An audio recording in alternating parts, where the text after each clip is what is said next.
Welcome to Ricoland, my land. #1 helmet in the world. Max Verstappen. Woo! Of course, HJC #1, HJC. Ooh, nice. Yeah. Ito na ang pinaka-pinunta ko talaga sa Japan. Kaya ako sumama, Mrs. Aminin ko na sa'yo. Dahil sa Ricoland. Dahil ito, curious ako sa mga riders, no? Di ba? Ito, si Kuya, nag-ride ka, di ba? Ducati nila-ride mo dito sa Japan. Hahanap kami ng ano. Pag rider ka, isa sa pangarap mo talaga makapunta sa Japan, sa Ricoland. Ayan yung Ricoland, oh. Yun, oh. So, Ricoland Riders Community Land. So, yan yung pinaka malaki, no? Na shop sa buong mundo na pang riding community lang. So, lahat ng brand nandyan. Kumbaga, yun yung napapanood ko lang. Never pa ako nakapunta dyan. Daming beses ko na napuntahan yung Japan. Hindi pa ako makakapunta ng Ricoland. Ngayon ko pa lang pupuntahan. Kaya ipapasyal ko kayo sa Ricoland. At makikita nyo, pwede nyo rin puntahan pag nakapag-Japan kayo. Alright? So, samahan nyo ako sa Ricoland, mga amazing. Welcome to Ricoland, my land. This is my land, Ricoland. So, welcome to Ricoland, my land. Ricoland, ang land ni Rico. Oh. Ooh. Alright.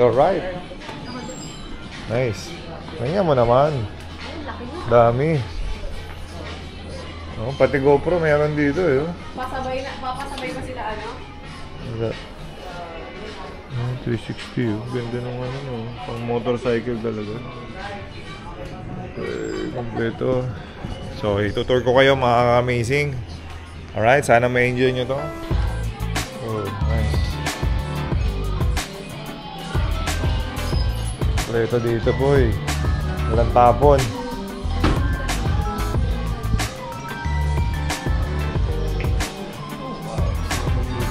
Yan, mga rider yan, for sure. Mga amazing. So, pati yung mga abubot. Kompleto dito. So, ano to? Mga extension. Okay. So, ikot ko muna kayo bago ako mag-shopping, ha? May paayusan din. Tune-up change oil. Papaayos lahat. Kompleto. Tapos may tambayan dito. Ayun, oh. Okay. So, habang nakalikot yung motorcycle mo, napapanood mo sila.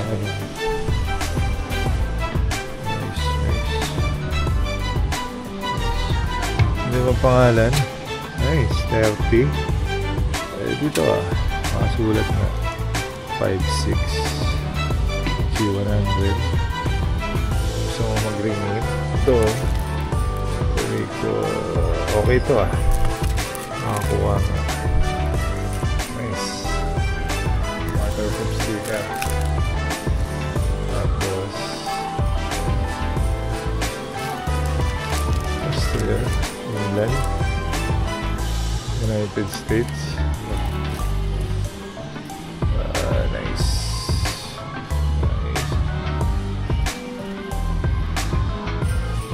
Alright, nakita nyo kompleto. So, ilang minutes na to. Sige lang, check nyo lang. Lahat ng may imagine yung pang motorcycle meron sila. Yun, kompleto nga lahat. As is, kompleto lahat ng makikita mo dito. Yun, pati yung kung anong angulo gusto mo. Meron kompleto nga. Palayo. Yan, pag nagmumotor ka talaga, kailangan pumunta dito kung may hahanapin ka. So, ang ginawa ni Ricoland, tinanggal niya lahat ng competition. Sa kanya na lang pupunta lahat.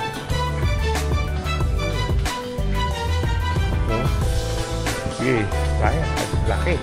Hindi na pa akong paikot-ikot.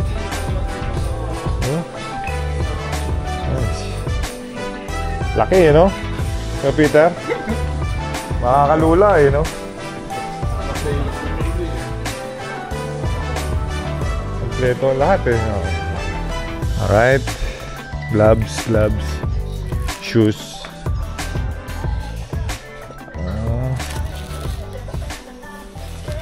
Ano yung mga sample na dito?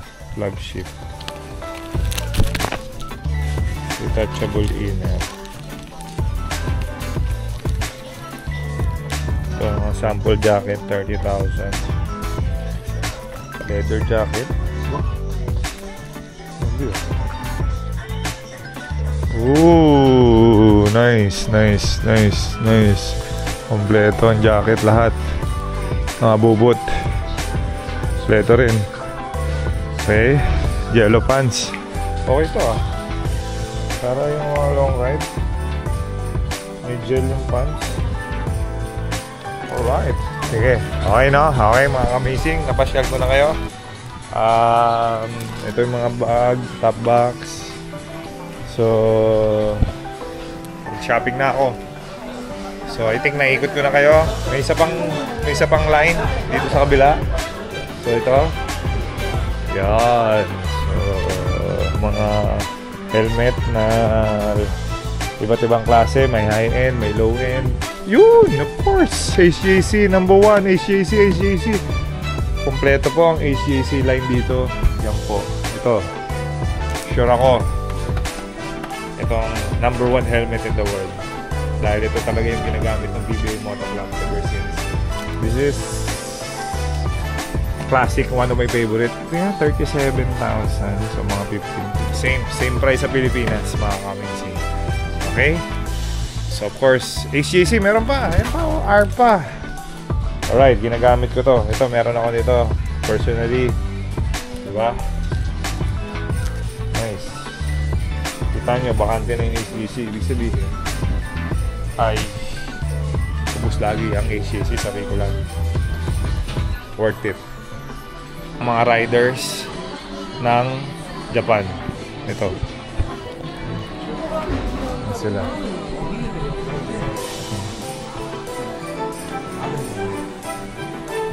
Yan ang mga sample riders. Dami rin riders sa Japan. Nakakatawa. Okay, mga amazing. Meron ako sa inyong i-share. Ang mahal ng mga ganito nila. Ito, nabibili lang ito sa Lazada. Dito, 3,000. Sa mga 1,200, 1,300. Bibili ka lang ito, 500. Mga amazing. Mahal ang Ricoland. So, pag may gusto kayo sa Ricoland, kompleto siya pero expensive ka.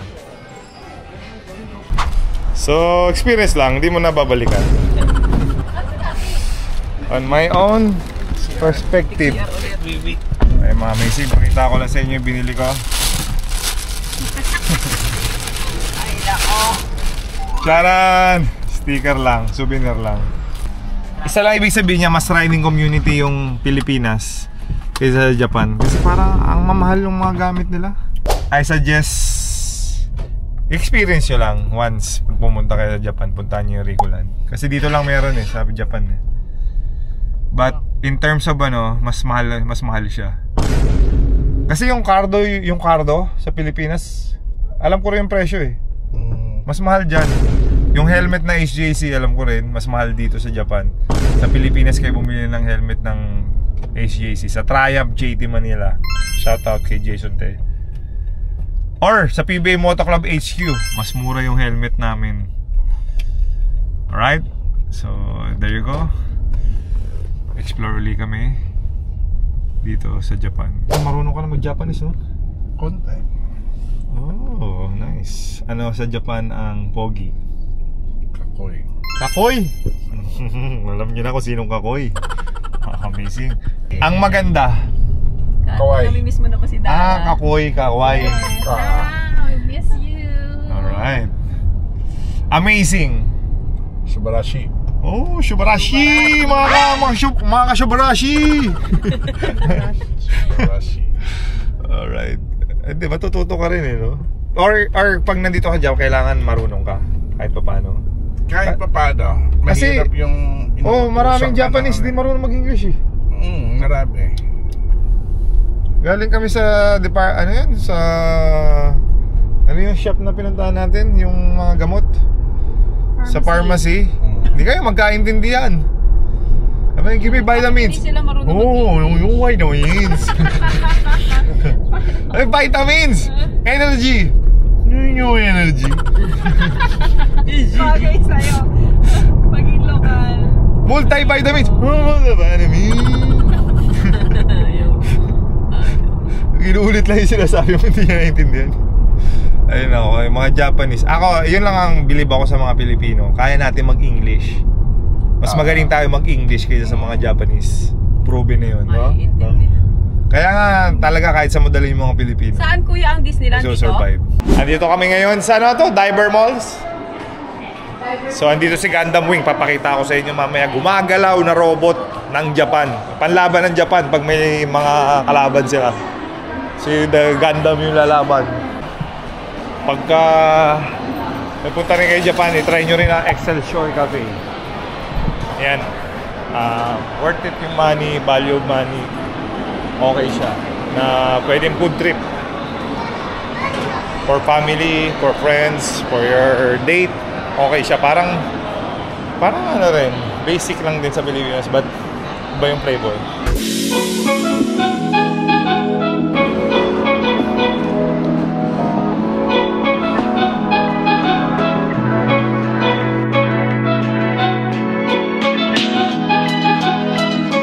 Okay. Max Verstappen. Woo! My boy. My boy Max Verstappen. Okay, babalik ako.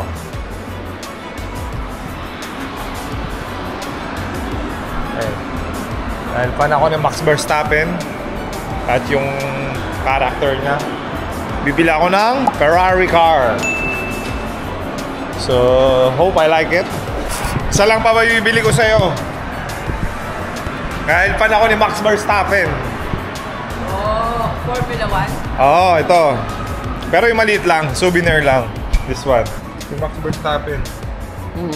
Ayan, okay. So, mga ka-amazing, ito na po, si Gundam Wing, ang tagapagtanggol ng Japanese.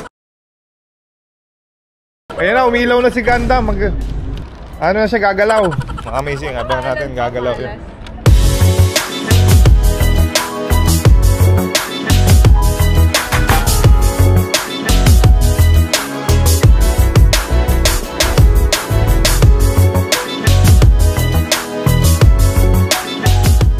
Amazing, yan po si Gundam. Anong tawag sa Gundam na to? Si Gundam Unicorn. Okay, so si Gundam Unicorn siya. Kaya siya unicorn, meron siyang sungay doon.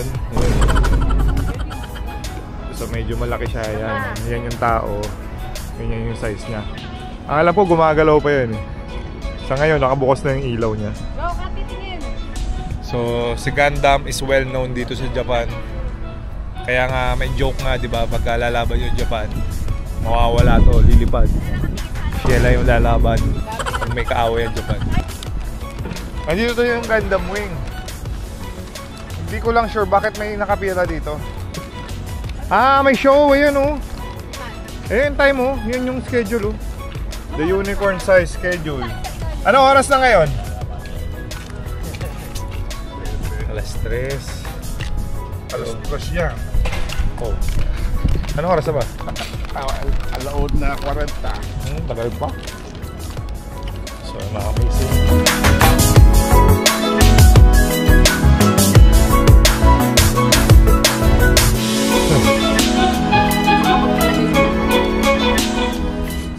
So malaki po siya, mga ka-amazing. And landmark siya yun, lahat ng mga tao pumupunta dito. Yan yung kinalakihan natin. Yung ano namin. Nakita na natin yung dati 9 years ago. Nung bata Pero kami, gabi, yan yung mga nagiging superhero namin. Nung galing wala na tayo pang dito, diba? nung wala pang social media, TV lang. Hey. So mga ka-amazing, I'm so happy. Nabili ko tong souvenir ni Max Verstappen. Of course, idol natin yan, si Max Verstappen. Yung character niya sa racer, pasok na pasok sa basketball characteristic. Galit siya matatalo, galit siya, gusto niya, only way for him is to win. Wala nang ibang option. Ganun si Max Verstappen.